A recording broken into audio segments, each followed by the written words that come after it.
بسم اللہ الرحمن الرحیم۔ اسلام میں جب 4 شادیوں کی اجازت ہے تو حضرت فاطمہ سلام اللہ علیہا کی زندگی میں جب حضرت امام علی کی دوسری شادی ہونے لگی تو رسول اللہ صلی اللہ علیہ وآلہ وسلم نے اس شادی کو کیوں روک دیا؟ کیا واقعی حضرت علی دوسری شادی کرنا چاہتے تھے یا ان کے لیے کوئی چال چلی گئی تھی؟ ابو جہل کی بیٹی کے خانوادہ اہل بیت میں آ جانے سے اگر کوئی خطرہ تھا تو کیا حضرت ام حبیبہ رضی اللہ تعالی عنہا بنت ابی سفیان کے حرم رسالت میں داخل ہونے سے وہی خطرہ نہ تھا؟ کیوں حضور پاک صلی اللہ علیہ وآلہ وسلم نے حضرت علی کو جویریہ بنت ابو جہل سے نکاح کرنے سے روکا اور خود حضرت ام حبیبہ بنت ابو سفیان سے شادی کی؟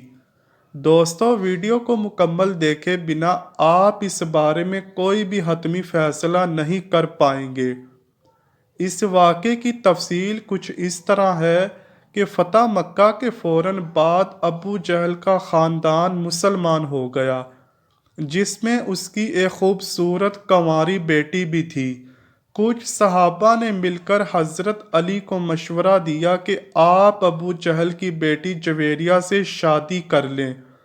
کچھ صحابہ نے نکاح کا پیغام جویریہ کے گھر بھیج دیا۔ ابو جہل چونکہ غزوہ بدر میں جہنم واصل ہو چکا تھا، اب اس کی 14 سالہ بیٹی کی کفالت ابو جہل کے 2 بھائیوں حارث بن ہشام اور سلم بن ہشام کے سپرد تھی۔ چونکہ سارا خاندان ہی فتح مکہ پر مسلمان ہو چکا تھا، یہ دونوں نکاح کا پیغام ملتے ہی آپ صلی اللہ علیہ وآلہ وسلم کی بارگاہ میں حاضر ہوئے۔ دوسری طرف حضرت فاطمہ بھی حضرت علی کے دوسرے نکاح کی باتیں صحابیات سے سن چکی تھیں اور حضور پاک سے پہلے ہی اس کا ذکر کر چکی تھیں۔ جب وہ دونوں بھائی حضور پاک صلی اللہ علیہ وآلہ وسلم سے اپنے بھائی ابو جہل کی بیٹی کا نکاح حضرت علی سے کرنے کی اجازت کے لیے حاضر ہوئے تو حضور پاک صلی اللہ علیہ وآلہ وسلم نے فرمایا، ہشام بن مغیرہ جو ابو جہل کا باپ تھا، اس کی اولاد نے اپنے بھائی ابو جہل کی بیٹی کا نکاح علی بن ابی طالب سے کرنے کی مجھ سے اجازت مانگی ہے، لیکن میں انہیں ہرگز اجازت نہیں دوں گا۔ یقیناً میں اس کی اجازت نہیں دوں گا، ہرگز اس کی اجازت نہیں دوں گا۔ البتہ اگر علی بن ابی طالب میری بیٹی کو طلاق دے کر ان کی بیٹی سے نکاح کرنا چاہے تو میں اس میں رکاوٹ نہیں بنوں گا، کیونکہ فاطمہ میرے جگر کا ایک ٹکڑا ہے، جو اس کو برا لگے وہ مجھ کو بھی برا لگتا ہے، اور جس چیز سے اسے تکلیف پہنچتی ہے اس سے مجھے بھی تکلیف پہنچتی ہے۔ اس کے بعد حضور صلی اللہ علیہ وآلہ وسلم نے فرمایا، میں حلال کو حرام اور حرام کو حلال نہیں کرتا، مگر خدا کی قسم اللہ کے رسول کی بیٹی اور اللہ کے دشمن کی بیٹی ایک جگہ جمع نہیں ہو سکتی۔ اس واقعے پر کوئی یہ شبہ کر سکتا ہے کہ رسول اللہ صلی اللہ علیہ وآلہ وسلم نے خود بھی شادیاں کی تھی، تو پھر حضرت علی کو دوسری شادی سے کیوں روکا؟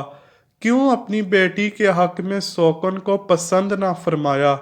اب دیکھیے رسول اللہ صلی اللہ علیہ وآلہ وسلم کے معاملے میں کیا پیچیدگی واقع ہوتی ہے۔ شرعاً آپ صلی اللہ علیہ وآلہ وسلم کی بیٹی پر بھی سوکن لانا آپ صلی اللہ علیہ وآلہ وسلم کے داماد کے لیے حلال تھا۔ اسی وجہ سے حضور پاک صلی اللہ علیہ وآلہ وسلم نے انہیں یہ نہیں فرمایا کہ ان کے لیے یہ فعل حرام ہے، بلکہ آپ صلی اللہ علیہ وآلہ وسلم نے خود تصریح فرمائی کہ میں حلال کو حرام نہیں کرتا۔ لیکن یہاں حضور پاک صلی اللہ علیہ وآلہ وسلم کی ایک ہی شخصیت میں 2 مختلف وصیتیں جمع تھیں۔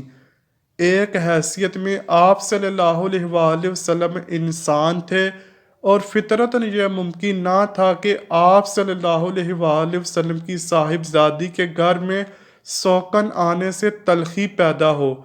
اس کا تھوڑا یا بہت اثر آپ صلی اللہ علیہ وآلہ وسلم کی طبیعت پر نہ پڑے۔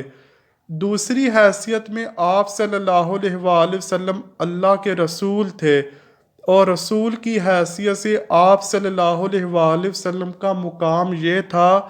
کہ آپ کے ساتھ اگر کسی کے تعلقات خراب ہو جائیں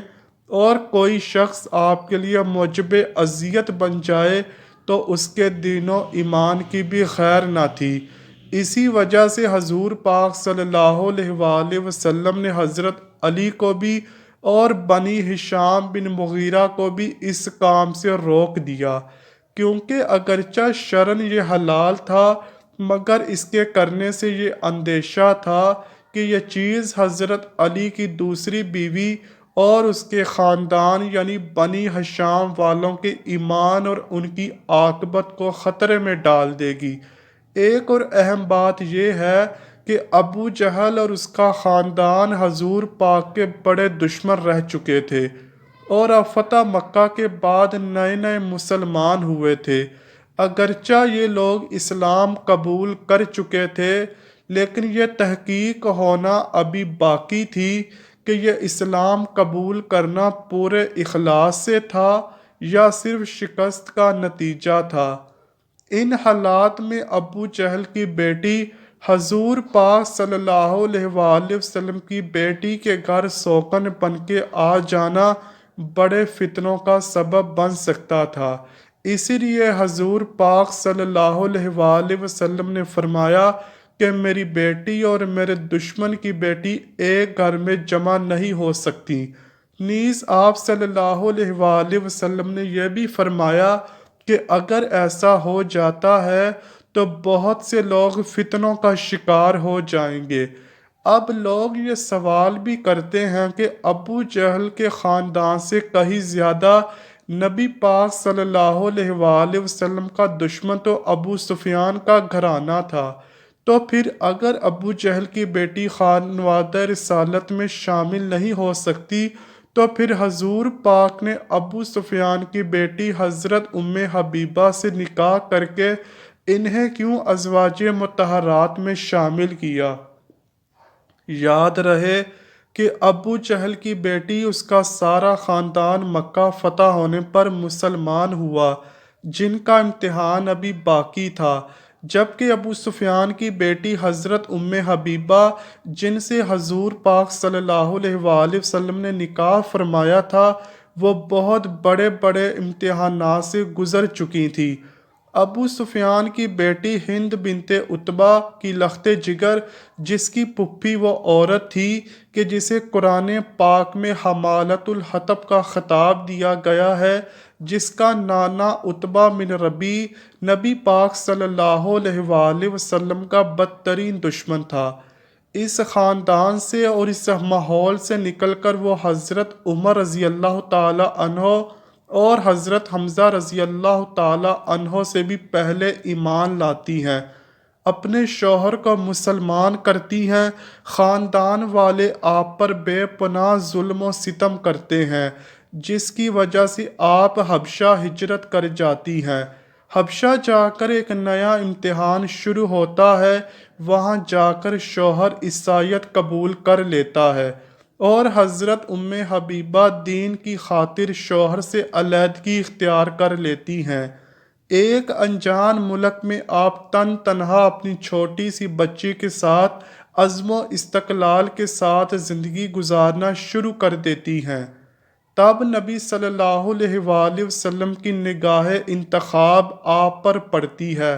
اور آپ حبشہ ہی میں ان کو نکاح کا پیغام بھیجتے ہیں۔ غزوہ خیبر کے بعد وہ حبشہ واپس آ کر حرم نبوت میں داخل ہوتی ہیں۔ اس کے تھوڑی ہی مدت بعد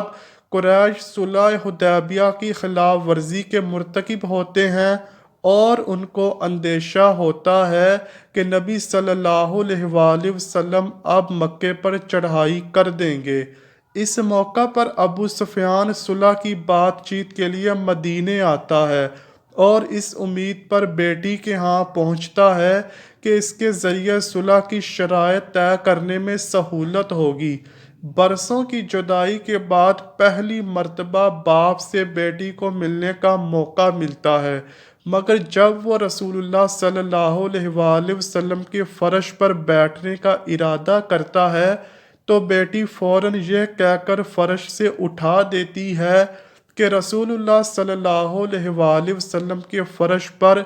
ایک دشمن اسلام نہیں بیٹھ سکتا۔ ناظرین، ان سب باتوں کے باوجود اگر کوئی شخص حضرت ام حبیبہ کا موازنہ ابو جہل کی بیٹی جویریہ سے کرے تو ہمارے خیال میں اس سے بحث کرنا فضول ہوگا۔ البتہ جویریہ کا حضرت علی کے گھر آنا فتنوں سے خالی نہ تھا، کیونکہ یہ ابو جہل کے خاندان کی سازش بھی ہو سکتی تھی کہ جن کو اسلام لائے ابھی چند مہینے بھی نہ ہوئے تھے۔ اور یہ بات یاد رکھیے کہ جویریہ کا نکاح حضرت امام علی سے نہ ہونے کا سب سے بڑا یہی سبب تھا جو حضور پاک صلی اللہ علیہ وآلہ وسلم نے فرمایا، میری بیٹی اور میرے دشمن کی بیٹی ایک گھر میں جمع نہیں ہو سکتی۔ اللہ آپ کو اور اس ویڈیو کو دیکھنے والے تمام افراد کو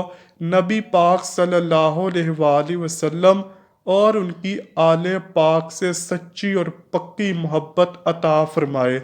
روز قیامت ہمارا حساب اہل بیت کے ساتھ ہو، اللہ پاک ہمارے گناہ معاف فرما کر ہم پر اپنا رحم و فضل و کرم نازل فرمائے۔ آمین یا رب العالمین۔